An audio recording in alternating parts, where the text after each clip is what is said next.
long before humans walked the earth, before mountains hardened and oceans settled into rhythm. There was a time when the world was alive with forces that no mortal eye could witness and no human mind could comprehend. The first gods arose not from lineage or birth, but from the raw chaos of creation itself, embodiments of elements, ideas, and the unseen laws that would one day shape life. They walked across the nascent earth, shaping continents, breathing rivers into existence, raising forests, and sculpting the skies. But among them, ambition stirred a desire not merely to create, but to dominate. The war of the gods would erupt from this ambition, a battle so immense it tore through the fabric of reality, altering time, reshaping the world, and leaving echoes of its fury in every corner of the earth.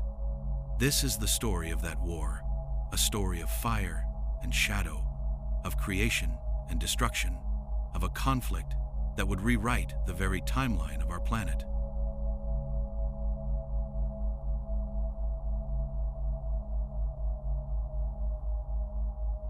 The first gods emerged when the earth was young, still a molten sphere of raw potential, its landscapes malleable and unshaped, its oceans and mountains unformed. They were beings of pure force and consciousness, each embodying aspects of existence that humans would one day attempt, imperfectly, to name. Fire surged through the hands of one god as molten rivers spilled from the planet's core, shaping valleys and creating mountains from nothing. Water responded in gentle yet unstoppable precision, forming oceans, lakes, and rivers that carried life even before life existed. Wind carved canyons, swept deserts into being, and guided storms with a rhythm beyond calculation. Life itself was sparked by hands of gods who experimented with forms, testing resilience and adaptability in ways that would later echo in evolution. These deities moved across the planet as architects and sculptors, leaving behind traces so profound that every mountain, every river, and every forest became a testament to their presence. Even the smallest particles of earth seemed aware of their influence, responding to each command with obedience or resistance, shaping themselves into landscapes that reflected the personalities, desires, and temperaments of their creators. At first, the gods coexisted with careful balance, a delicate web of cooperation and rivalry that shaped the earliest earth. Their interactions were subtle, almost imperceptible. A wind that guided a river slightly off course, a volcano that erupted prematurely, a forest that grew unevenly. To a human observer, had one existed, these might have seemed random natural events, but each was a calculated expression of divine thought. In this era, the gods' personalities were etched into the very fabric of the planet. Some nurtured creation, fostering complexity and diversity, while others tested limits, creating instability to observe the reactions of ecosystems and proto-life. Each act, no matter how minor it seemed, carried consequences that rippled across centuries, altering the shape of mountains, the course of rivers, and even the trajectory of life itself. The earth was alive, not just with matter, but with the consciousness of beings whose awareness spanned oceans, continents, and skies in ways no mortal could fathom. As centuries unfolded, quiet rivalries began to surface, subtle tensions that would later escalate into open hostility. One god, more ambitious than the rest, sought to impose absolute control, not merely to create, but to dominate. Its interference began as minor anomalies: a forest failing to grow in fertile soil, a river rerouted with no apparent cause, storms that struck with unnerving precision. The other gods observed these disturbances with growing unease, convening councils that stretched across realms beyond mortal perception. These debates were not merely discussions, but clashes of cosmic intellect and strategy, where words and thoughts had the power to redirect rivers, move mountains, and reshape oceans. Alliances formed, but trust was fragile, easily broken by the subtle manipulations of a god whose vision of perfection excluded all others. In this quiet tension, the seeds of the war of the gods were sown, invisible yet inevitable, a storm gathering on the horizon of creation itself. The first skirmishes were subtle, almost imperceptible to the fledgling earth. A mountain fractured along a fault line that had no logical cause. A forest decayed despite fertile soil. And lightning struck in patterns too deliberate to be random. These were not accidents, but tests of strength, explorations of vulnerability, trials of will. The ambitious god pushed against limits, and others responded, often with equal subtlety but greater restraint. Time itself began to stretch and twist, as if the universe were adjusting to the presence of beings whose actions defied ordinary physics. What might have taken centuries to occur under normal circumstances happened in moments, and what should have been instantaneous could linger for eons. Even the earliest forms of life were affected by these manipulations, evolving, adapting, or vanishing under pressures they could not comprehend. The earth became a canvas, a theater, and a weapon all at once. Valleys deepened, mountains rose and fell, oceans expanded and contracted, all under the influence of these cosmic architects. Life, in its earliest forms, was both experiment and observer, a witness to a war that had not yet fully erupted, but whose tension was already inscribed in every stone, river, and cloud. The god's power was absolute, yet constrained by a need for balance. Total destruction would have been easier than careful manipulation, but each act carried consequences, and the universe itself enforced rules that even gods could not fully ignore. In this way, the early Earth was both fragile and resilient, a paradox shaped by intelligence beyond comprehension. The ambitions of the first god eventually became too blatant to ignore. Minor disruptions escalated into overt acts of dominance. Entire landscapes were reshaped overnight. Storms raged with unnatural intensity, and fire and water collided in regions where neither element had previously existed. The other gods, recognizing the threat to the balance they had maintained, began to take defensive measures, forming alliances, preparing countermeasures, and anticipating attacks across multiple planes of existence. What began as subtle competition transformed into strategic preparation, a cosmic chess game where the pieces were continents, oceans, and the very flow of time. And so, the stage was set for the first true confrontation. The ambitious god tested its strength against all others, striking at key regions with calculated precision. Mountains crumbled beneath its force, rivers reversed, and life adapted or failed in response. Each god responded in turn, sometimes in the same moment, sometimes centuries apart, as the manipulation of time allowed battles to unfold simultaneously across multiple epochs. This complex interplay of action and reaction created the first record of what would become the War of the Gods, a record written not on paper, but in stone, sediment, and the memory of life itself. By the end of this epoch, the Earth was profoundly altered. Landscapes had been reshaped, ecosystems destabilized, and life had been tested in ways that would echo through evolution for millennia. The ambitions of a single god had set into motion a conflict that none could avoid. The War of the Gods had not yet fully erupted, but the first ripples had begun, altering everything from the tallest mountains to the smallest streams, and embedding a pattern of struggle and adaptation into the very fabric of the world.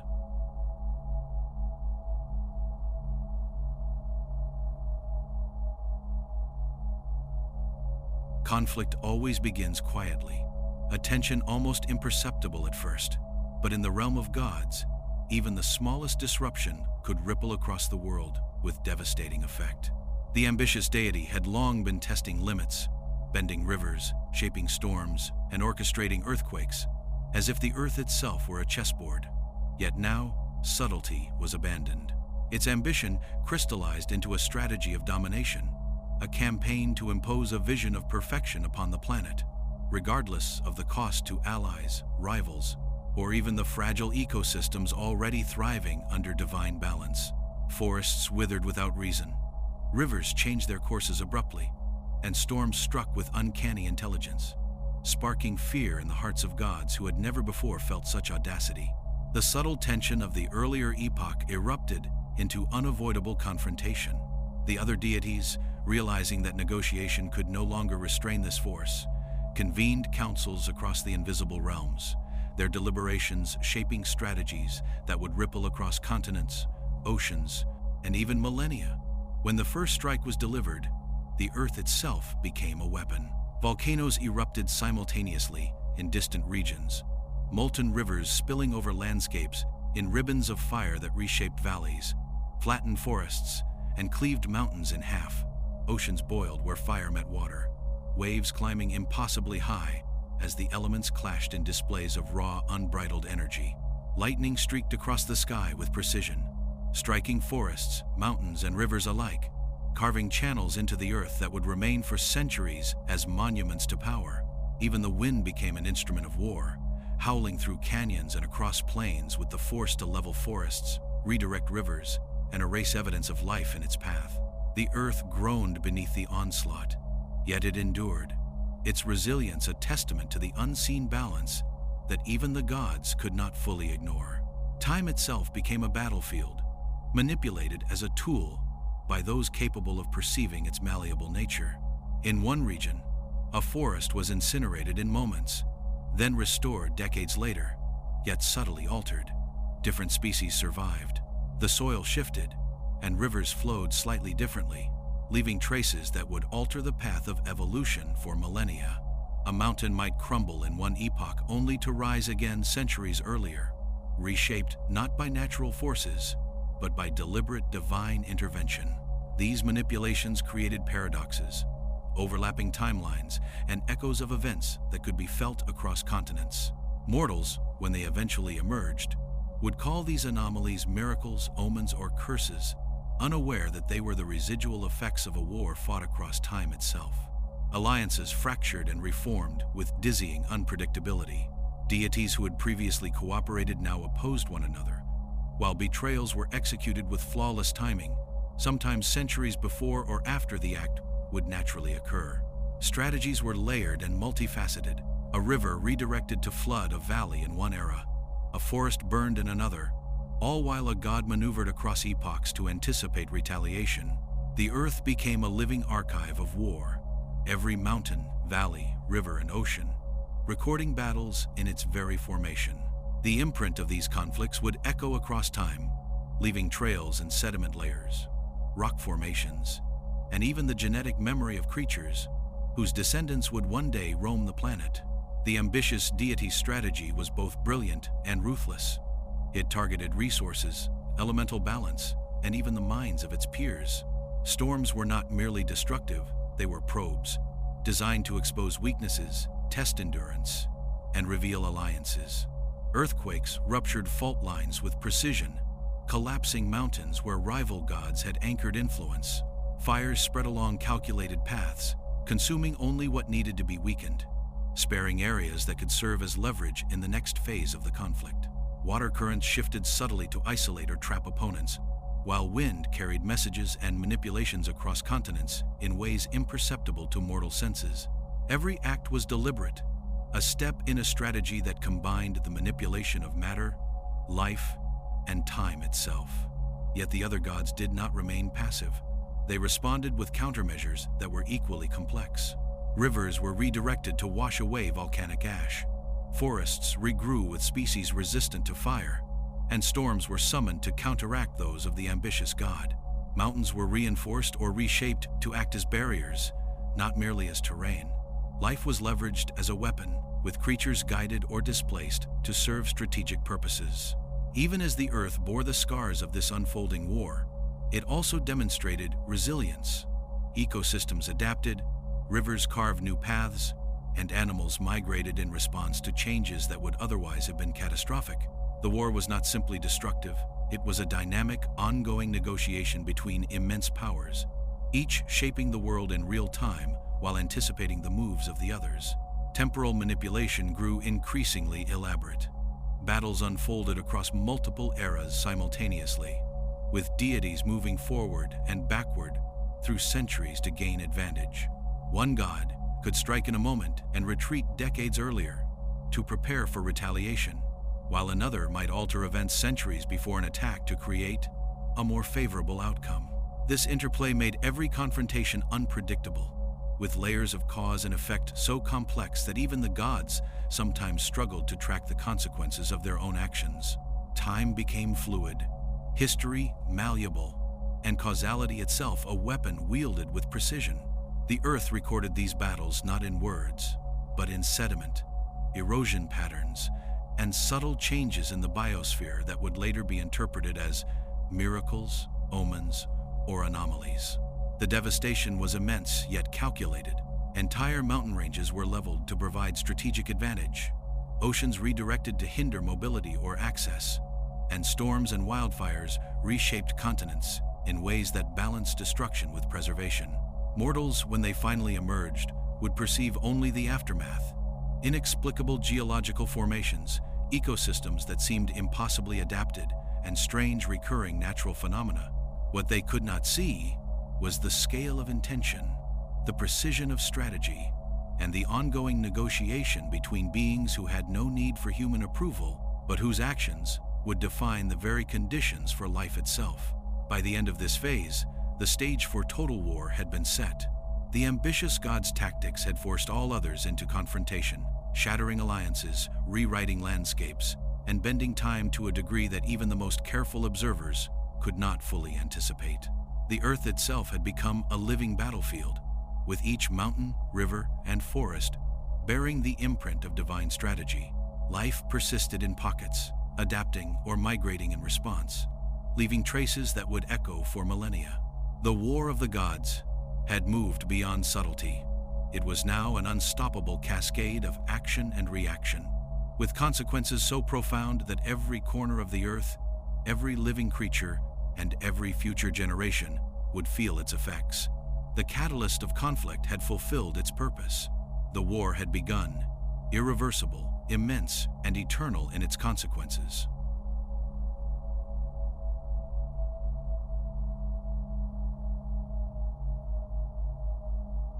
The War of the Gods was no longer a contest of strength alone. It had evolved into a battle fought across the very fabric of time itself. For mortals, time is linear, a steady flow from past to future. But for the deities, it was pliable, a river that could be dammed, redirected, or reversed entirely. One god could strike in what seemed like an instant, only for its opponent to counter centuries before the moment occurred, reshaping history to their advantage. Entire forests grew, burned, and regrew with species subtly altered.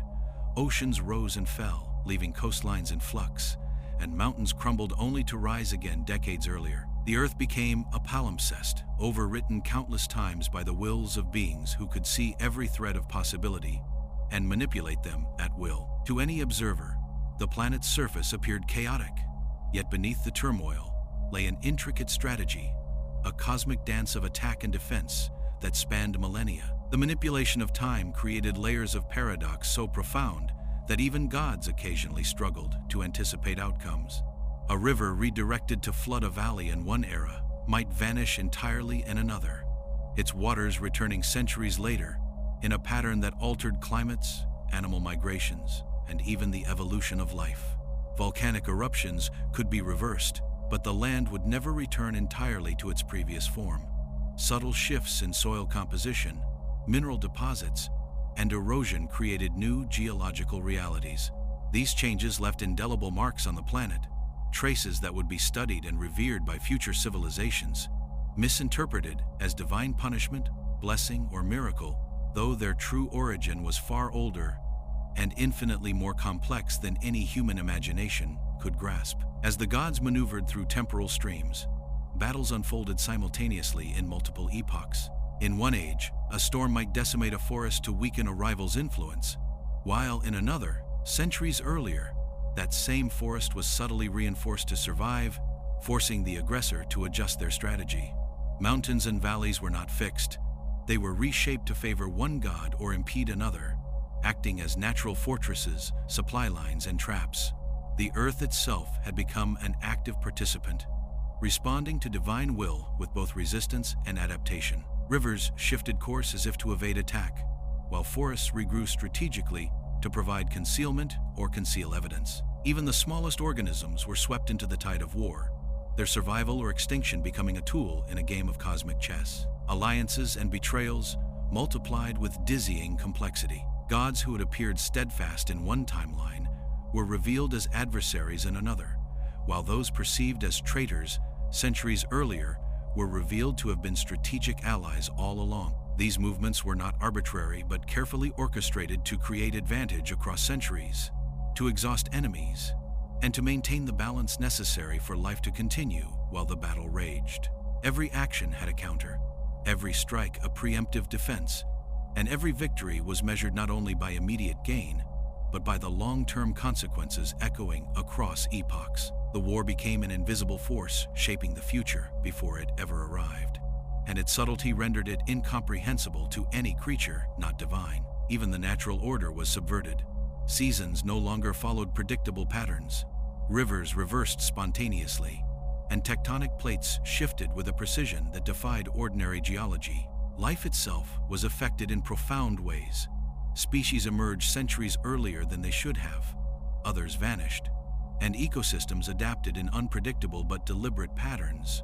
Evolution was no longer random, but guided by forces beyond comprehension, a tool wielded by the gods to influence the battlefield. Forests became strategic buffers, mountains transformed into defensive strongholds, and oceans shifted not only as barriers, but as instruments of control. The very pulse of the planet responded to the ebb and flow of divine conflict. Temporal manipulation also allowed the gods to resurrect or erase allies, rewriting participation across time. Fallen gods could rise again decades or centuries before their first defeat, while victorious deities could find their achievements undone by subtle adjustments to the past. Every victory carried uncertainty. Every loss was temporary. The gods were not immortal in the absolute sense. They could be undone, erased, or trapped within time loops, but their mastery of temporal currents gave them unprecedented resilience. Battles that appeared won could be undone before a human lifetime, and actions thought impossible became reality through careful manipulation of causality. Time became not only a weapon, but also a shield, a means of strategic defense and offensive precision, unlike anything that could be conceived in the mortal mind. The Earth, too, bore witness to these manipulations, recording them in ways that would last eons. Sedimentary layers contain traces of multiple volcanic eruptions occurring in impossible sequences. Fossilized forests revealed species that appeared and disappeared in patterns too precise to be natural. Coastlines shifted in ways that confused later civilizations, leaving evidence of cataclysmic floods, tidal surges, and seismic activity that had no apparent cause. Even the climate itself bore scars. Deserts formed overnight in some regions, while in others, lush landscapes expanded as if guided by an unseen hand. Each of these phenomena was a sign, not of randomness, but of divine strategy executed across the currents of time. As the battle unfolded, the gods employed deception and foresight at levels beyond comprehension. One might seed a valley with life forms to act as spies, observing the movements of rival powers centuries before those rivals even arrived. Another might erect a mountain in one era as a trap, only to remove it centuries later after it had fulfilled its purpose. Rivers were diverted strategically, carrying not just water but the energy of the planet itself, and storms were summoned to erase or reveal critical terrain. Every act of creation and destruction was measured, deliberate, and purposeful, as if the Earth itself were a living map of divine strategy and foresight. Even in this chaos, some gods sought moments of preservation, creating sanctuaries where life could endure unaltered for centuries, ensuring that the war did not annihilate the planet entirely. These refuges became pockets of stability amid the turbulence of shifting time, islands of continuity in a world perpetually rewritten. They served not only as shelters, but also as strategic reserves, areas from which influence could be extended or recovered. Life within these zones adapted to the rhythms of the gods' interventions, evolving resilience against both natural and divine forces, and laying the foundations for future civilizations that would one day misinterpret their survival as divine blessing rather than calculated strategy. By the end of this phase of the war, time itself had become a weapon, battlefield, and shield simultaneously. The Earth was scarred, yet resilient. Life had endured, yet evolved in ways orchestrated by forces no human mind could grasp. Rivers, mountains, forests, and oceans all bore traces of battles that had spanned centuries, etched into the planet as both record and consequence. The War of the Gods was no longer merely a fight for dominance. It had become an intricate, eternal contest across the dimensions of reality and temporality, a struggle that would define the very structure of Earth for millennia.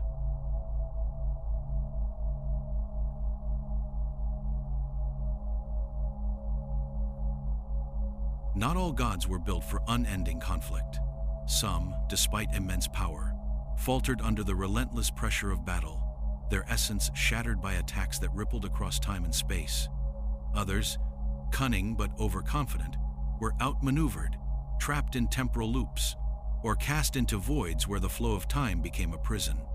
These fallen deities became echoes of their former selves, their influence diminished, but not entirely erased. Even in exile, they left imprints upon the earth, subtle yet enduring. Rivers they once guided ran slightly askew, mountains they had shaped bore faint fractures, and life that had thrived under their care evolved differently, subtly altered by the absence of divine attention. Their fall did not end their presence. It transformed it, creating shadows and whispers that would ripple across the battlefield for centuries, influencing both allies and enemies in ways that no god could predict. The banished gods often endured for millennia in realms beyond the known world, places where the flow of time was distorted, where the earth's energies barely penetrated. Some were trapped in voids of silence, existing as awareness without form, their perception stretching across eons, while their ability to act was severely limited. Others were exiled to distant realities, where they could observe the battle without influencing it directly, their minds alive but their powers constrained. Yet even here, their presence resonated, like the faint vibration of a bell that could be felt across continents and centuries. Small cracks in reality often formed where a banished god lingered too long, subtly influencing events in the mortal realm, or tipping the balance of power in favor of one deity over another. The earth became a repository, not only of action, but of memory, each banished god leaving marks too delicate to see yet impossible to ignore. The fall of a god reshaped the battlefield as drastically as any physical strike. Mountains that had been fortified collapsed without protection, rivers dried or shifted direction, forests that had been stabilized decayed rapidly. Life, both fledgling and established, was forced to adapt to these changes, and in doing so, carried forward the memory of divine absence.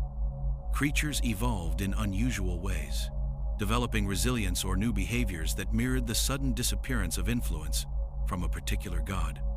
In some regions, life struggled and vanished entirely, leaving barren plains or wastelands as lasting monuments to the cost of cosmic defeat. In others, ecosystems adapted, becoming stronger, more diverse, and surprisingly resilient, a testament to the paradoxical balance of destruction and creation that characterized the War of the Gods. Yet exile was rarely permanent. Gods, even banished or shattered, retained fragments of power that could influence events subtly, like a whisper in the wind or a ripple in a river. A deity trapped in a temporal void could send visions or illusions to the living world, guiding allies or confusing enemies. They could plant seeds in rivers or mountains that would sprout centuries later, shifting the course of battles in ways invisible to those on the battlefield. Some managed to regain partial strength, returning to the fight under new forms or hidden identities, appearing where they were least expected to influence events decisively. These returns often caused chaos among the living deities, who had believed their rivals defeated, only to discover that even banishment was not enough to erase a god entirely. The presence of the fallen and banished gods also added layers of uncertainty to the war. Allies had to reconsider strategy, as a god once thought gone could suddenly act from the shadows. Enemies had to anticipate not only the direct actions of the ambitious and dominant deities, but also the subtle interventions of those who had been removed from the main stage. The battlefield became multidimensional, incorporating physical space, time, and hidden influences that extended across realities. Each fallen god, each exile became a piece in a strategic puzzle, their actions and residual influence woven into the calculations of the living, creating a web of consequences that spanned eons. Despite their diminished power, some fallen gods became sources of wisdom, learning from their failures, observing patterns, and influencing the battle indirectly. They discovered ways to manipulate the battlefield subtly, turning rivers, mountains, and forests into instruments of strategy without exposing themselves to direct attack. Their presence became a paradoxical form of resilience, weakened in form, yet potent in influence. This adaptability was a hallmark of the divine, a reminder that even in defeat, consciousness could shape reality in ways unseen.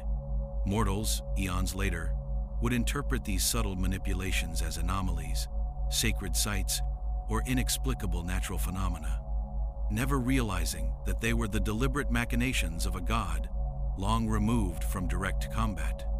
The banished gods also served as a cautionary tale to their peers. Their falls illustrated the consequences of overreach, of miscalculation, of underestimating rivals, or the very forces of the earth itself. Deities adjusted strategies, reinforced alliances, and adapted tactics in response, constantly recalculating the balance of power in a war that could stretch centuries or millennia. The battlefield itself became more dangerous as these lessons were internalized.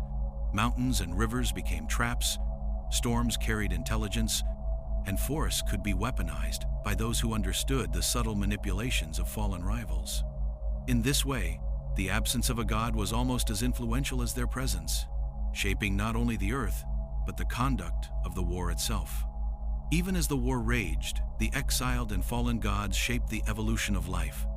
In regions where they had been dominant, species adapted to survive without guidance, evolving traits that would endure long after the gods themselves were forgotten. These adaptations often gave rise to biodiversity, resilience, and unexpected behaviors, creating pockets of life that could resist even the most destructive forces of the war. The earth became a living record of survival, a testament to both the power and the limits of divine influence, where even absence left indelible marks upon creation. By the end of this phase, the war of the gods had grown more intricate, more dangerous, and more unpredictable than ever before. The fallen and banished had transformed the battlefield from a simple struggle of might into a multi-dimensional contest of strategy, foresight, and subtle influence.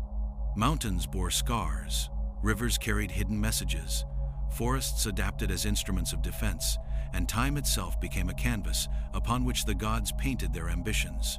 Every victory, every loss, every exile reshaped not only the physical world, but the very fabric of existence, leaving echoes that would resonate for eons and ensuring that no moment of the war, no act of creation or destruction would ever be forgotten.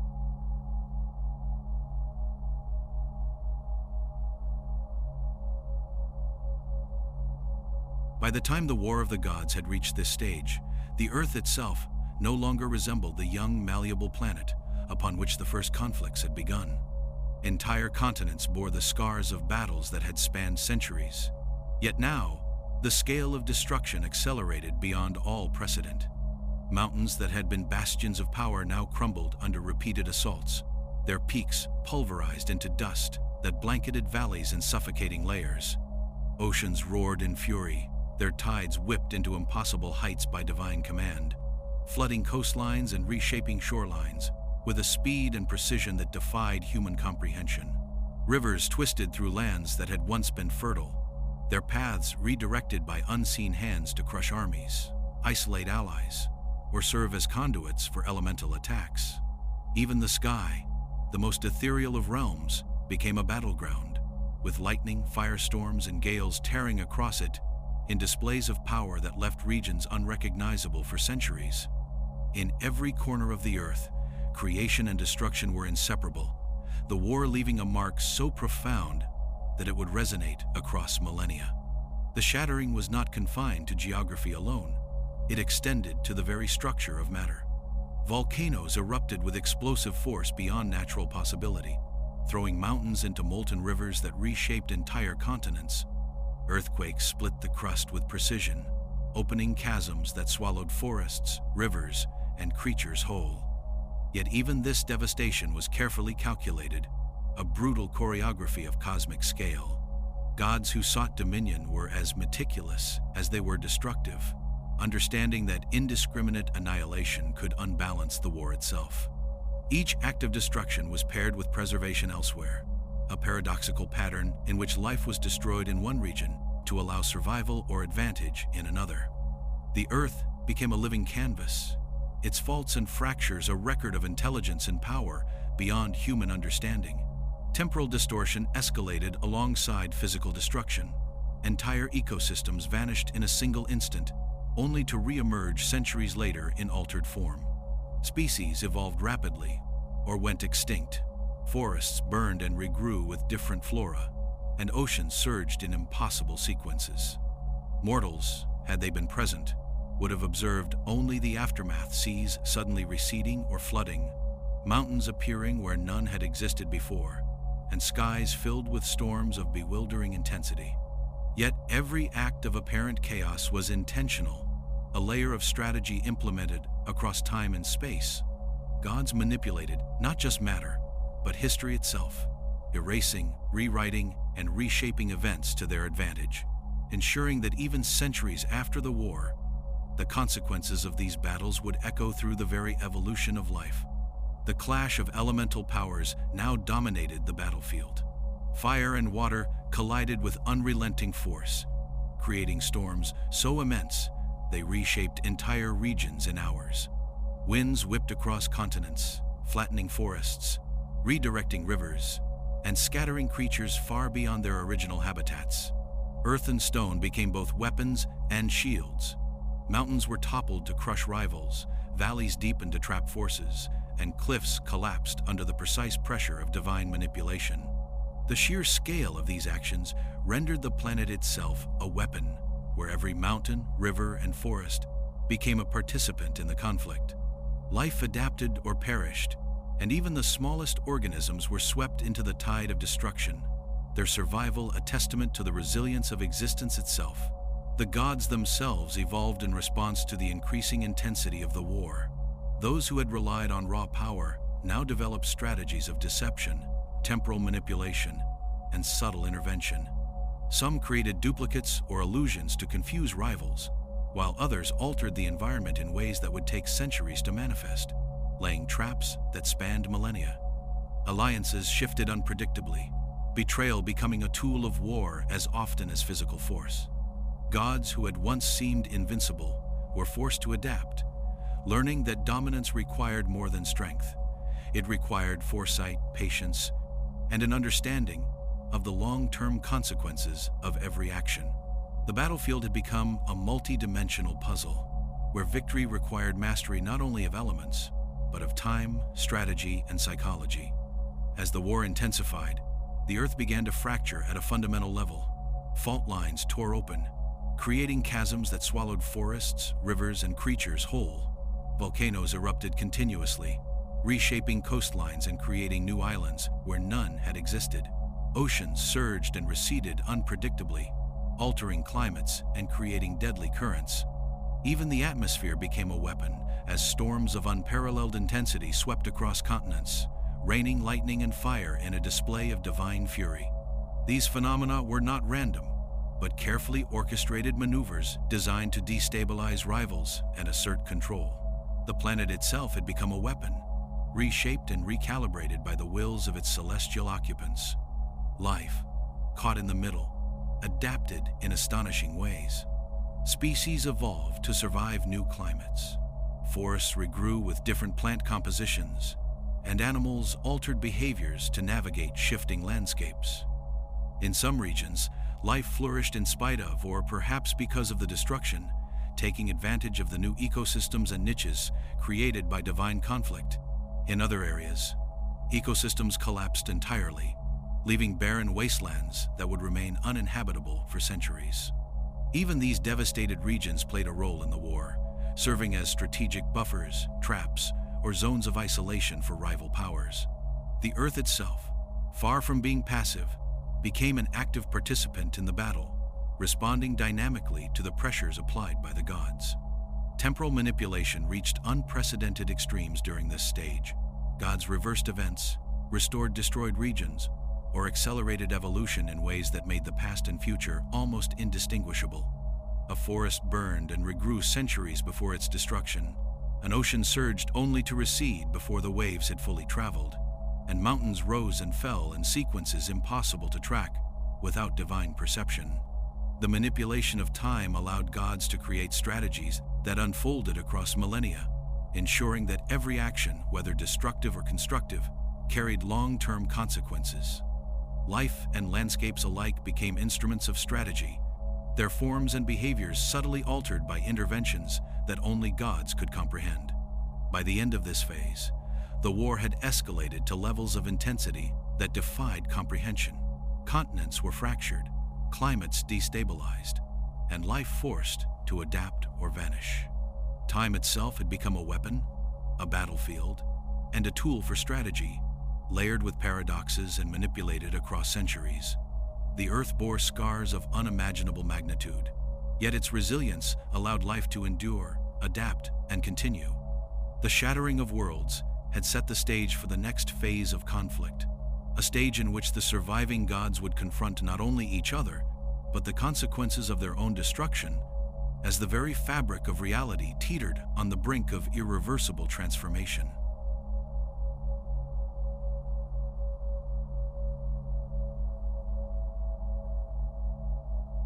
As the shattering of worlds progressed, the battlefield became more than a contest of brute force.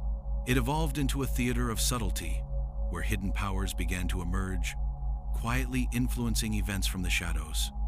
Not all gods relied on raw destruction. Some cultivated patience, waiting for opportunities to exploit weaknesses in the chaos. These hidden powers were masters of strategy, temporal manipulation, and cunning intervention, often acting unseen for centuries before revealing their influence. While the dominant deities clashed in open displays of fury, volcanoes, storms, and earthquakes, the hidden gods maneuvered delicately, shaping landscapes, ecosystems, and the flow of time in ways imperceptible to most. Their interventions were surgical, yet their effects were profound. A river redirected slightly, a forest allowed to survive a fire, a storm delayed by hours or centuries, all subtly tipping the balance of the war. These clandestine powers often arose from necessity, from gods who had survived exile, defeat, or betrayal.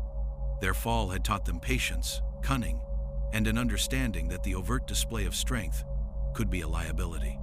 By observing battles across time, they learned to manipulate sequences, to anticipate the movements of rivals, and to bend causality to their advantage. They created networks of influence, woven into the fabric of Earth itself.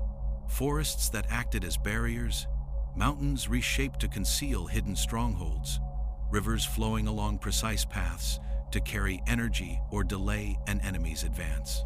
Even the creatures of the earth, from the tiniest insects to the earliest vertebrates, became unwitting participants in these strategies. Their migrations, reproductive cycles, and behaviors subtly influenced to serve long-term goals.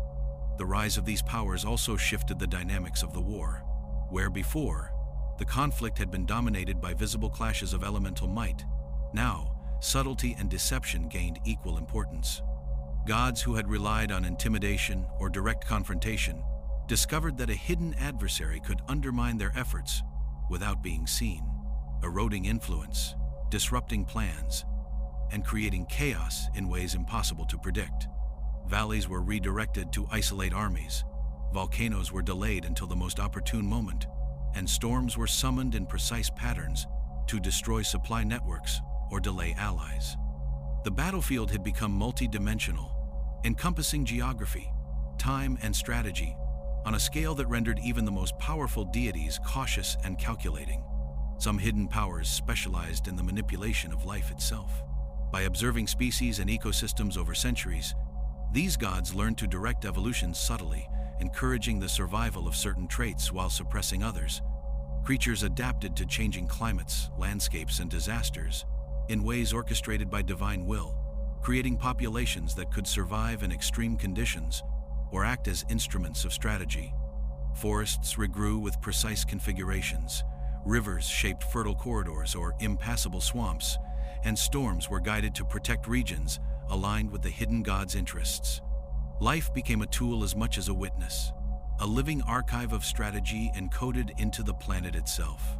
In this way, survival and evolution were weaponized, and even the most subtle movements carried consequences that would unfold centuries later. Temporal manipulation remained the hidden power's most formidable tool.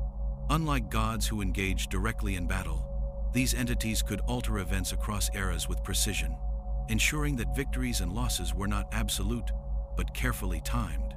A mountain might collapse decades before a rival intended to use it as a stronghold, a river redirected centuries before a siege, or a forest allowed to burn only to regrow with advantageous characteristics. These interventions created paradoxes and layers of complexity, making the battlefield nearly impossible to predict. Rivals often found themselves reacting to effects whose causes lay centuries in the past, unknowingly influenced by unseen hands. The war had become not just a contest of might, but a multidimensional game of foresight, cunning, and manipulation, where visibility was a liability and patience an advantage. The rise of hidden powers also introduced a new element of unpredictability. Gods, previously assumed to be allies, could be revealed as agents of subtle manipulation, their interventions shifting the balance of power without ever revealing themselves. Even the ambitious and dominant deities faced uncertainty. No display of strength could guarantee success against opponents operating across centuries, orchestrating events with invisible influence. Strategy had become as important as force, and intelligence, patience, and foresight were now as deadly as fire, water, and stone. In some ways, these hidden gods were the true architects of the war, shaping outcomes while remaining unseen, leaving the battlefield scarred and manipulated in ways that would only be understood eons later. The Earth itself became increasingly responsive to these hidden forces. Rivers, mountains, and forests acted in ways that mirrored divine strategy. Valleys deepened to hinder advancement, rivers shifted to redirect forces, and forests grew in dense patterns to conceal or protect. Even the climate seemed to obey unseen commands, with storms developing in precise locations, winds carrying subtle signs, and temperature fluctuations influencing migrations and survival. Life, landscapes, and the very fabric of reality became tools in a war waged not just across space, but across time, with every action, visible or hidden, creating consequences that echoed far into the future. In some instances, the hidden gods collaborated, forming alliances that remained invisible to the rest of the battlefield. These alliances were temporary, fragile, and highly strategic, designed to manipulate events without exposing themselves. By coordinating subtle interventions, they could neutralize dominant deities, shift the outcomes of battles, and influence the evolution of ecosystems to their advantage. Such cooperation required patience and foresight beyond comprehension, and even a single miscalculation could unravel centuries of planning. Yet when successful, these hidden alliances could change the course of the war in ways that no open clash of power could achieve. By the end of this phase, the rise of hidden powers had fundamentally transformed the War of the Gods. The battlefield was no longer dominated solely by overt displays of force. Subtlety, patience, and manipulation now determined outcomes. Life, landscapes, and even time itself had become instruments in a complex, multi-layered struggle, with consequences that would ripple across millennia. The Earth bore the marks of these hidden interventions. Its mountains fractured, its rivers redirected, its forests shaped with purpose, and its climate altered in subtle but deliberate ways. The war had become a contest not only of strength, but of intelligence, strategy, and foresight, setting the stage for battles that would surpass anything that had come before.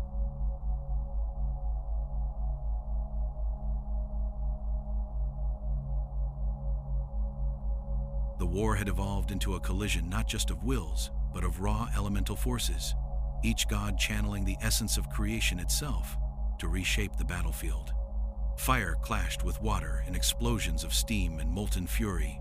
Winds tore across continents, and mountains rose or fell with the precision of a sculptor's hand. Yet, unlike earlier phases of the conflict, the elemental powers now converged, combining in unprecedented ways to create cataclysmic phenomena that had no parallel in history. Rivers boiled under scorching skies, tornadoes swept across volcanic landscapes, and lightning ignited forests that had survived centuries of divine manipulation.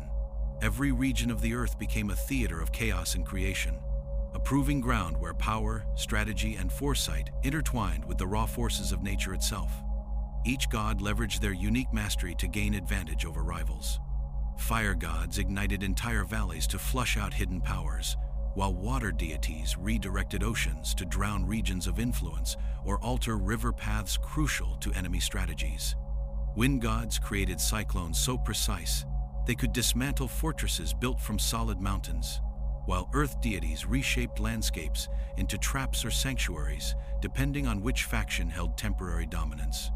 Even life itself became a factor, as forests and creatures responded to these elemental extremes, adapting, hiding, or being annihilated in ways that served the gods' purposes.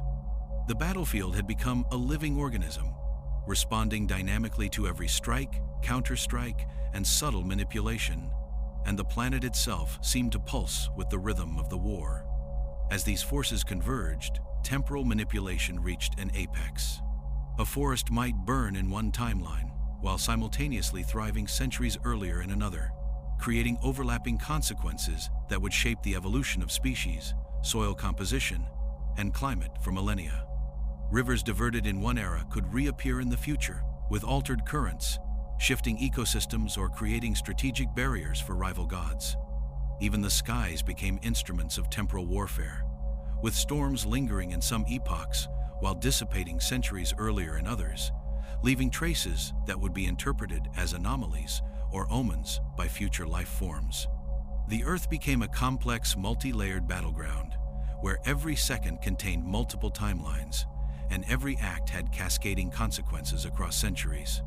Alliances, long fragile, became increasingly complex. Gods that had previously opposed one another now collaborated, combining elemental powers in secret to counter dominant forces or hidden adversaries. These alliances were temporary, fragile, and calculated, yet their consequences were immense. Rivers, mountains, and forests transformed into coordinated instruments, flowing and shifting in unison to aid one faction while hindering another. Even the smallest creatures were affected, guided by subtle manipulations to survive, observe, or influence the outcomes of battles in ways invisible to human perception. Every aspect of life became a tool or a witness, subtly woven into the strategies of gods who had long mastered patience, cunning, and foresight. The convergence of elements also magnified the destructive potential of the battlefield. Fire and water combined in cataclysmic eruptions, creating new islands while submerging old ones beneath boiling oceans. Wind and earth collided, toppling mountains and shaping valleys into labyrinths that altered movement and strategy for centuries. Lightning storms ignited forests that had survived previous phases of war, while earthquakes ruptured the planet's crust with precision, creating chasms and ridges that shifted the balance of power. The Earth was reshaped at every level, from its surface to its molten core, each alteration a testament to the intensity of the elemental convergence and the cunning of gods wielding forces beyond human comprehension. Hidden powers, observing the overt clashes, leveraged this chaos for advantage. While dominant deities engaged in open battles, these subtle gods manipulated consequences that could unfold centuries later. Rivers were rerouted to protect regions aligned with their interests. Forests regrew with strategic patterns, and storms were timed to disrupt enemy movements. Temporal interventions were intertwined with elemental manipulation, creating complex sequences in which even the most powerful gods could be caught off guard. Strategic patience became as important as raw strength, and the battlefield became a multi-dimensional puzzle, with visible chaos masking the careful planning of those who operated in the shadows. The impact on life became increasingly profound. Species adapted to shifting climates, migrating or evolving in response to unprecedented extremes. Forests burned and regrew with new species compositions.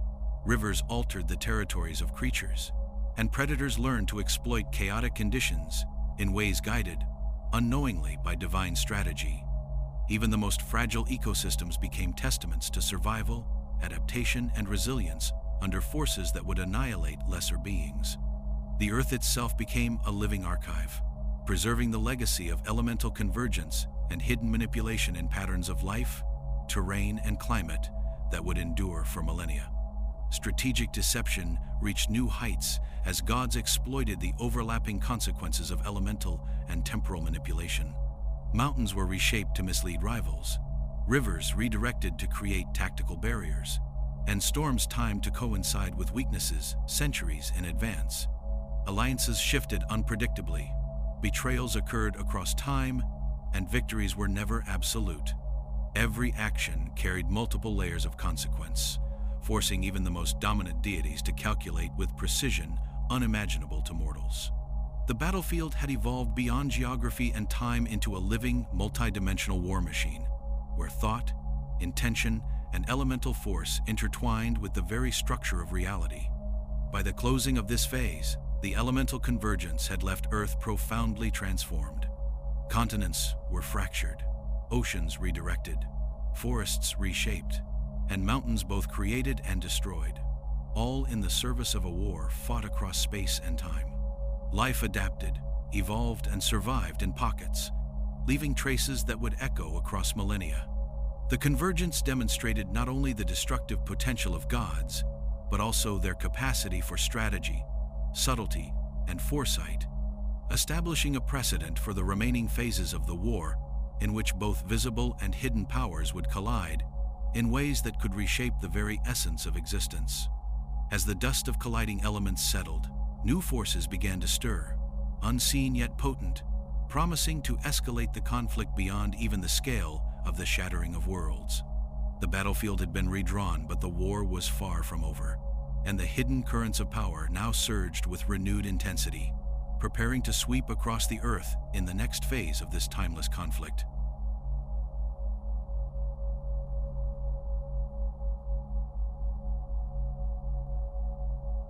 The aftermath of elemental convergence did not signify peace.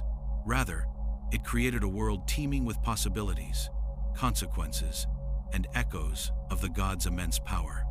Every scar on the Earth, every altered river, every fractured mountain carried the memory of battles fought across centuries. Yet these scars were not solely destructive.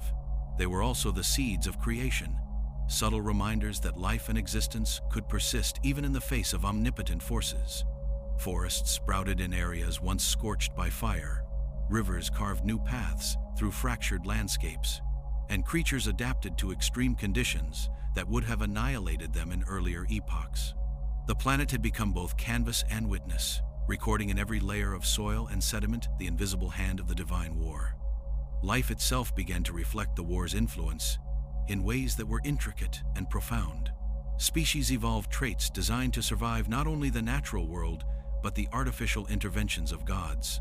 Creatures capable of rapid adaptation thrived, while others vanished entirely, leaving behind ecosystems forever altered. Forests that had been scorched regenerated, with novel compositions of flora and fauna responding to shifts in soil, climate, and water patterns orchestrated by unseen divine will. Even the smallest organisms, seemingly insignificant, played roles in the shaping of survival, their reproductive cycles and migrations subtly influenced by patterns established during battles fought centuries before. The echoes of creation, therefore, were not passive. They were active forces, guiding evolution itself in directions dictated by the enduring conflict. Temporal distortions persisted, intertwining with these new patterns of life and landscape. Rivers might flow in a path destroyed centuries earlier, only to be redirected again in the present, subtly shifting ecosystems and migration pattern. Forests burned and regrew across overlapping timelines, creating genetic variations in species that would later astonish future observers. Even mountains bore temporal echoes, rising and collapsing in sequences that challenged the very notion of permanence. These distortions became embedded in the Earth's memory, creating a planet that was alive not only in matter but in chronology, where every layer of rock, soil, and sediment preserved the intricate footprints of gods whose battles were fought across millennia. The gods themselves observed these echoes with a mixture of curiosity, pride, and strategic calculation. Hidden powers, in particular, leveraged the after effects of creation, manipulating ecosystems, rivers, and landscapes in ways imperceptible to rivals. They redirected migrations, influenced survival, and even subtly altered climate patterns to serve long-term goals. Some gods used these echoes to rebuild influence in regions previously dominated by enemies, while others sowed confusion, ensuring that no victory was permanent and no strategy remained unchallenged.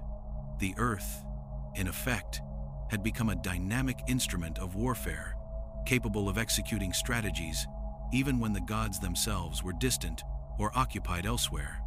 Elements of the war continued to manifest unpredictably. Volcanoes, long dormant after previous conflicts, erupted in ways that reflected residual divine power. Rivers swelled unexpectedly, redirecting life and resources. Storms emerged as sudden, precise interventions, destroying some areas while preserving others.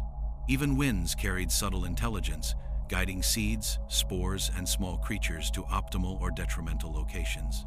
The earth became a living record of these influences, a chronicle of events invisible to mortal eyes, yet shaping the foundations of all future life. Creation itself, in this context, was inseparable from destruction, and survival required adaptation not only to the natural world, but to the lingering influence of gods whose strategies transcended generations.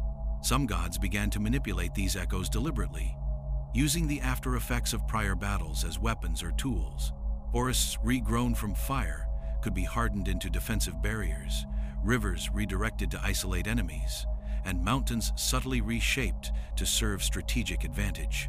Even the timing of natural phenomena, such as seasonal floods or volcanic eruptions, became instruments of influence, altering migration, survival, and territorial control.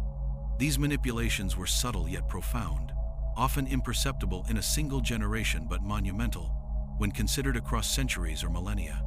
Life adapted, ecosystems shifted, and landscapes were continuously reshaped, ensuring that the legacy of the war extended far beyond immediate destruction. The interplay of life, landscape, and temporal distortion created pockets of extraordinary resilience. Species that survived in extreme conditions became uniquely adapted to chaos.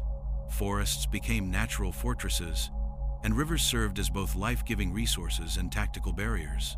Even in regions devastated by previous battles, life found a way to persist, using the remnants of divine conflict to forge new patterns of existence. These echoes of creation were simultaneously fragile and enduring. Fragile in their dependence on environmental conditions and divine balance, yet enduring in the profound ways they influenced survival, adaptation, and evolution across eons. The convergence of these echoes began to influence the broader balance of power among the gods. Areas where life had adapted most effectively often became points of strategic interest, centers of influence for gods seeking to extend control without direct confrontation. Hidden powers capitalized on these regions, subtly guiding outcomes, while dominant deities sought to assert authority over areas shaped by the indirect consequences of earlier battles. The interplay between direct intervention and residual influence created a complex web of causality where victory and defeat were never absolute, and the earth itself mediated the war through its ongoing, dynamic response. The echoes of creation were not limited to the physical world. They influenced the perception of time, the flow of energy, and the subtle currents of divine consciousness. A god could manipulate the echoes to create advantage centuries before a confrontation, ensuring that events unfolded according to plan, even if rivals remained unaware. These echoes acted as both shield and weapon, preserving life in strategic regions while destabilizing others.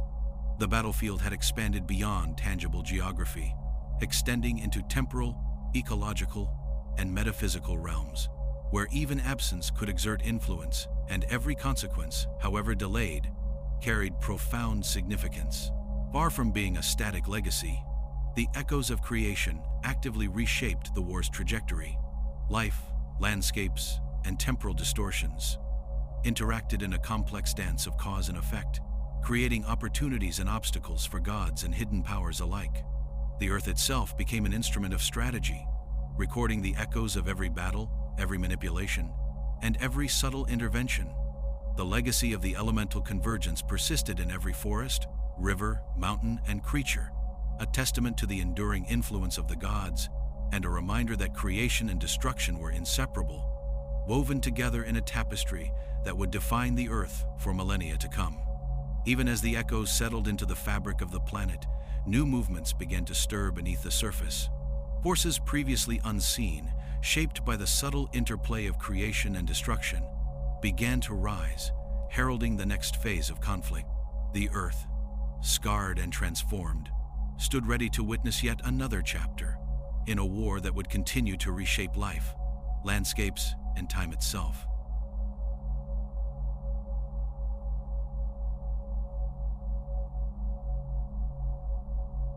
The War of the Gods had reached a scale that defied comprehension. Continents bore the marks of millennia-long conflict, oceans surged with the force of divine intent, and skies were torn by storms that could incinerate entire forests in moments. Yet even this chaos had not satisfied the ambition of the gods. The final reckoning demanded more than destruction. It required the consolidation of power, a decisive reshaping of Earth and time itself that would determine which forces endured and which were erased from existence entirely. Hidden powers emerged from their patient manipulations. Dominant gods unleashed their full might, and the fallen sought vengeance, creating a convergence of strategy, fury, and ancient cunning that would leave an indelible mark upon the planet. The battlefield extended across both space and time, collapsing epochs into simultaneous confrontations. Mountains, rivers, and forests became theaters where actions and consequences overlapped, creating paradoxes that challenged even divine comprehension. A single strike might erase a valley centuries before it existed, redirect a river that had yet to flow, or ignite a forest whose trees would not grow for generations. Mortals, had they been present, would have perceived only instantaneous catastrophe, unaware that the events were layers of temporal complexity, each carefully orchestrated by gods who understood the flows of causality better than the planet itself. Every movement, every elemental surge, and every subtle intervention resonated through time, amplifying the stakes to cosmic proportions. Alliances, tenuous and fragile, were tested to their limits. Gods who had previously hidden their influence revealed themselves in dramatic displays of power, while others betrayed long-standing allies to seize fleeting advantage. The battlefield became a labyrinth of overlapping strategies, where victory in one era could be nullified in another, and even a seemingly decisive action could trigger consequences centuries later. Elemental forces converged with unparalleled intensity. Firestorms collided with tidal surges, winds shredded volcanic plumes, and lightning carved canyons into previously stable mountains. The earth shuddered beneath these combined assaults, its landscapes reshaped in real time to accommodate strategies that no mortal mind could follow. Life, once merely a witness, now became a critical factor in the outcome of the reckoning. Species adapted to survive extraordinary extremes. Forests regrew in calculated patterns, and rivers carried nutrients and energy to regions favored by strategic manipulation. Even the most fragile ecosystems played a role. A single species migration could block an enemy's path, a forest's regrowth could conceal a hidden army, or a river's diversion could flood a strategic plain. Gods who mastered these subtleties gained leverage, demonstrating that survival, adaptation, and influence were inseparable in this final phase. The planet itself was alive with intelligence, recording, reacting, and shaping outcomes in ways that both challenged and aided the divine combatants. Temporal mastery reached unprecedented extremes. Gods reversed, paused, or accelerated events to orchestrate advantages that spanned centuries. A mountain might collapse before an enemy could claim it, only to rise later as a fortress. Rivers might flood regions in one timeline, only to recede in another, leaving fertile plains or impassable swamps. Even moments of apparent chaos were calculated, each disaster, eruption, or storm serving strategic purposes beyond immediate comprehension. Time was no longer linear but a fluid battlefield, with victories, defeats, and interventions rippling across past, present, and future. in ways that made the war both inevitable and unpredictable. The consequences of the final reckoning extended beyond destruction and survival. Entire ecosystems were rewritten, species evolved new traits to adapt to the chaos, and landscapes bore the permanent imprint of divine conflict. Mountains rose and fell, coastlines shifted, forests burned and regrew, and oceans carved new paths, all as part of a dynamic process, orchestrated by the gods' combined and opposing wills. Even the atmosphere was transformed, with winds, storms, and temperature fluctuations, guided by subtle manipulations that influenced life and terrain alike. Earth had become both weapon and witness, its entire biosphere a record of power, strategy, and adaptation on a scale beyond comprehension. The fallen and the banished, long excluded from the central battle, now reasserted influence. From temporal voids, hidden realms, and distant dimensions, they unleashed powers that reshaped events in unexpected ways. Rivals thought defeated were revealed as critical factors in the final balance of power, and previously secure alliances crumbled under their interventions. The Earth became a multi-dimensional chessboard, where each move, no matter how small or delayed, carried consequences that could alter the outcome of centuries-long battles. Even the most dominant deities were forced to calculate with unprecedented precision, acknowledging that the unseen and the underestimated could shift the balance of creation itself. Strategic mastery reached its pinnacle as gods combined subtlety with overwhelming force. Storms, volcanic eruptions, earthquakes, and tidal surges were coordinated across timelines, shaping events both immediately and centuries into the future. Hidden powers guided migrations, forests, and rivers to influence outcomes, while dominant gods leveraged raw power to assert dominance. Every strike, every maneuver, and every intervention was amplified by centuries of planning, adaptation, and manipulation, creating an interplay between destruction, creation, and survival that would leave lasting echoes in the fabric of reality. The Earth, both battleground and participant, responded dynamically, bearing witness to the full scale of divine strategy. By the climax of the final reckoning, the Earth had been transformed beyond recognition. Continents were fractured, oceans rerouted, mountains reshaped, forests regrown, and ecosystems altered to survive the chaos. Life adapted, species evolved, and the very flow of time had been manipulated to serve strategy and consequence.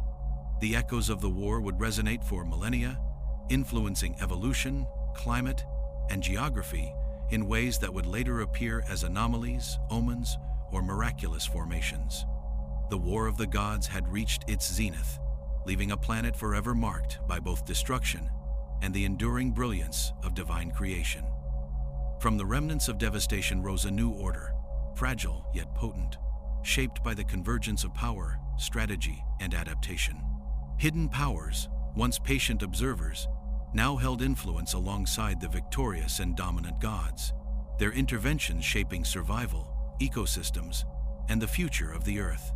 The battlefield had become a living record, a chronicle of actions, consequences, and evolution, where every scar on the land, every change in life, and every temporal anomaly testified to the scale of the final reckoning. The Earth itself had been rewritten, and its story would endure long after the gods themselves faded into memory, leaving behind a legacy of power, resilience, and the indelible mark of a war that transcended time.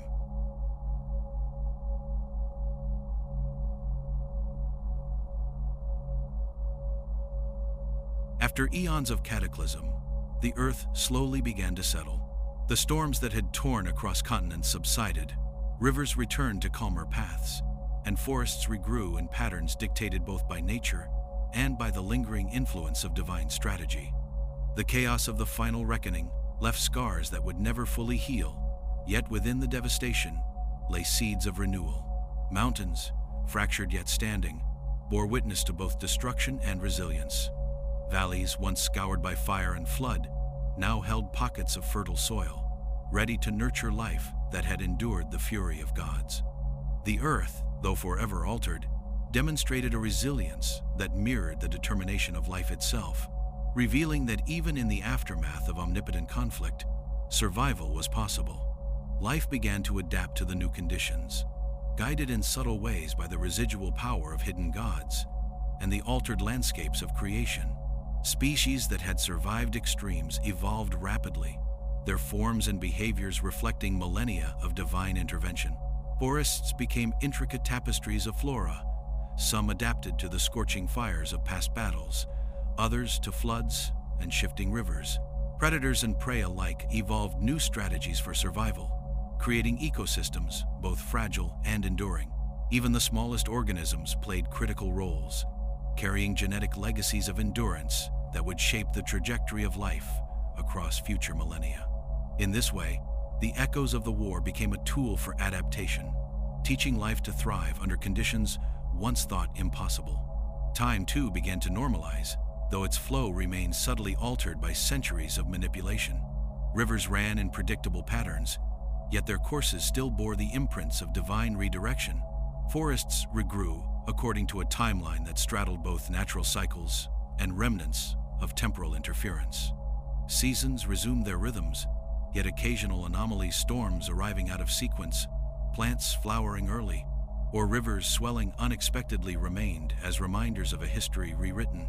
These echoes of altered temporality became woven into the survival strategies of both life and landscape, creating an earth where the past, present, and future were layered, dynamic, and inextricably intertwined. The surviving gods observed the earth with a mixture of satisfaction and caution. Dominant powers had endured, yet hidden and subtle forces had reshaped the planet in ways that demanded ongoing vigilance. Exiled or fallen gods had left their marks, and even those who had vanished entirely influenced the balance of ecosystems in time. Each deity recognized that while the war had reached a conclusion, the consequences would ripple forward indefinitely, affecting life, geography, and the strategies of any who might emerge in future ages. The planet had become both record and participant, a chronicle of power, destruction, and subtle guidance that would endure for eons. Ecology itself emerged as a testament to resilience. Forests stabilized into patterns optimized for survival. Rivers carved paths that balanced flow and flood, and mountains, though scarred, became landmarks of endurance. Species interactions evolved complexity, with predator-prey relationships, migrations, and reproductive strategies, reflecting adaptations honed by both natural selection and divine interference. Even in regions devastated by storms, floods, or fire, life found ways to persist, demonstrating the extraordinary capacity for recovery and growth.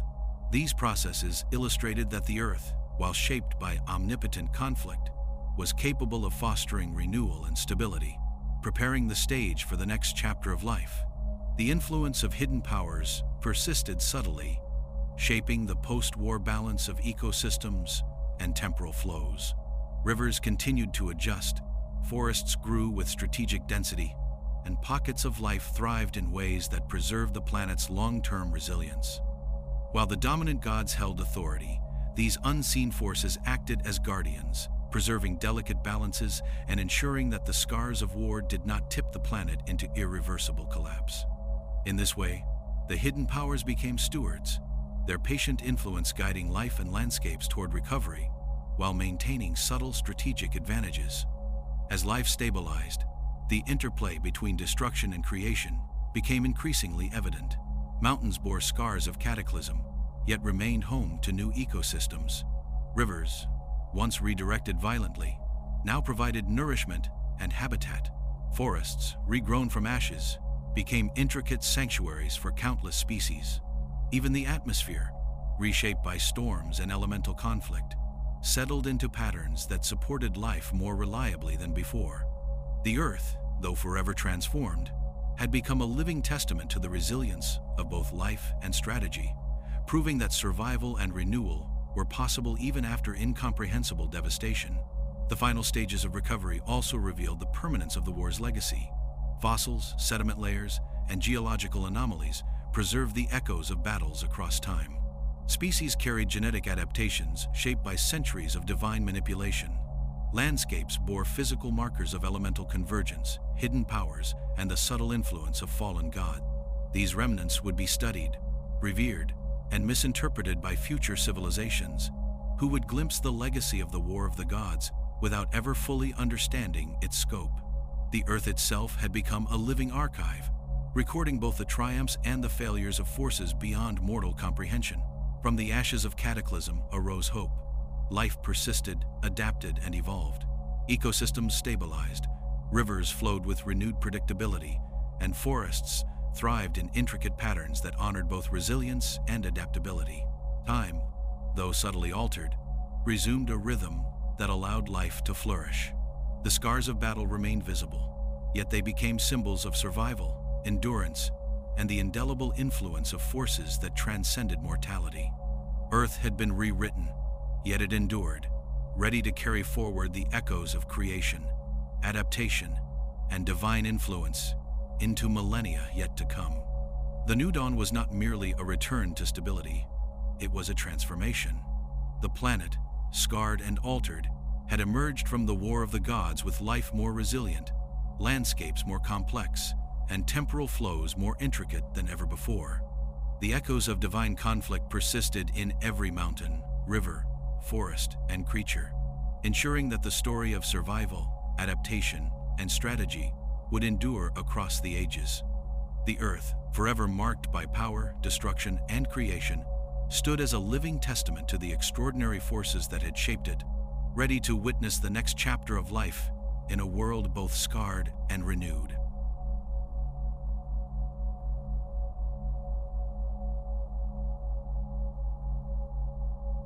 Long after the visible scars of cataclysm faded from the surface of the Earth, deeper traces remained embedded within the planet itself.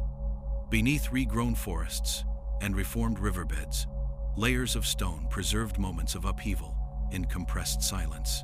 Sediment carried the memory of floods that had not followed ordinary cycles.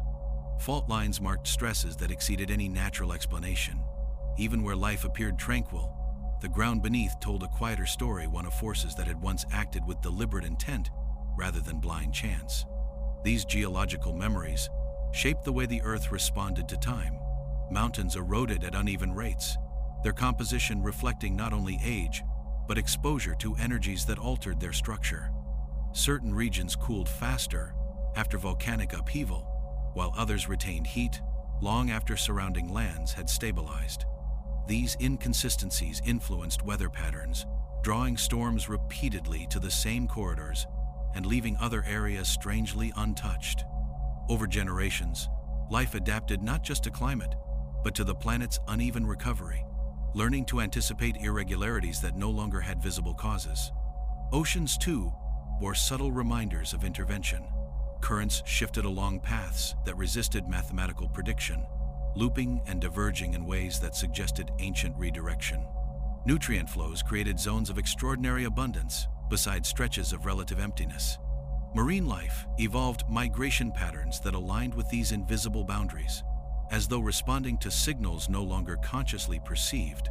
What appeared to later observers as instinct was, in truth, adaptation to a world whose balance had once been deliberately restructured.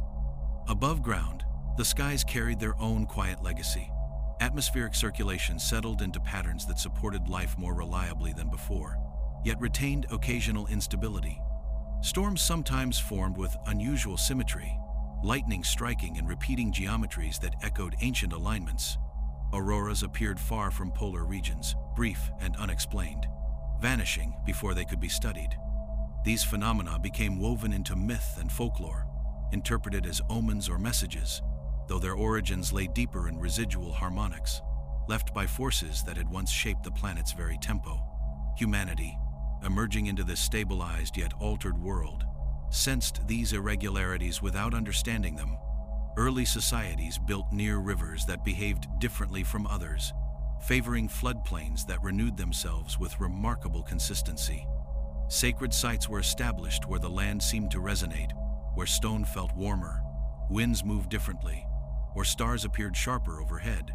These choices were not random. They reflected an unconscious alignment with the Earth's remembered structure, guided by patterns inherited rather than taught. Architecture mirrored this intuition. Massive stone constructions appeared in locations that modern analysis would later struggle to justify. Their placement followed lines of stress and balance embedded within the planet, tapping into zones of stability that had endured even the war of the gods. Builders did not need to understand why these locations endured. They only knew that they did. In this way, humanity became a participant in the planet's memory, reinforcing patterns laid down long before recorded history. Time itself retained subtle distortions. While its flow had normalized enough to allow continuity, certain places experienced it differently. Growth cycles varied, decay slowed or accelerated without clear cause. Oral traditions emerged describing lands where days felt longer or where ancestors seemed unusually close. These accounts were not exaggerations, but reflections of localized temporal residues, faint, persistent effects of earlier manipulation that had never fully dissipated. The hidden powers observed these developments without interference. Their role was no longer one of command, but of restraint. Where the balance held, they allowed it to persist. Where instability threatened to cascade, they applied minimal correction nudging rather than directing, preserving rather than reshaping. Their influence was measured not in dramatic acts, but in absence. Disasters that might have escalated instead subsided. Extinctions halted just short of inevitability. The planet learned to heal itself within boundaries quietly maintained. Memory, too, evolved, not as conscious recollection, but as encoded response. Genetic adaptations carried resilience forward, shaping organisms that could withstand extremes without ever encountering them again. Behavioral instincts emerged that favored cooperation, migration, and diversification. These traits were not moral lessons imposed from above, but survival strategies etched into life by prolonged exposure to instability. The world had taught its inhabitants how to endure by forcing them to. Over millennia, the origins of these patterns faded from awareness. Civilizations rose and fell, each interpreting the world through its own frameworks. Some attributed irregularities to gods still present. Others dismissed them as natural variants. Scholars debated anomalies without realizing they were examining the aftermath of deliberate design. The Earth's memory remained intact, even as understanding fragmented. What endured was not knowledge of the war of the gods, but the structure it left behind. A planet capable of absorbing catastrophe without collapse. Ecosystems designed by chance or intention to recover rather than reset. A temporal flow flexible enough to accommodate disruption without unraveling. Humanity inherited this world without knowing the cost of its stability, mistaking resilience for inevitability. Yet the Earth never forgot. In its strata, its currents, its skies, and its rhythms, the record persisted, not as a warning, but as a condition. The planet did not wait for remembrance, nor did it seek interpretation. It simply continued carrying forward the echoes of power, conflict, and restraint into every future age. This was the true legacy of the New Dawn. Not peace, but balance. Not restoration, but adaptation. A world shaped by forces beyond mortal comprehension, yet entrusted to life fragile enough to break and strong enough to endure. The Earth, remembering everything, moved forward silent, altered, and alive.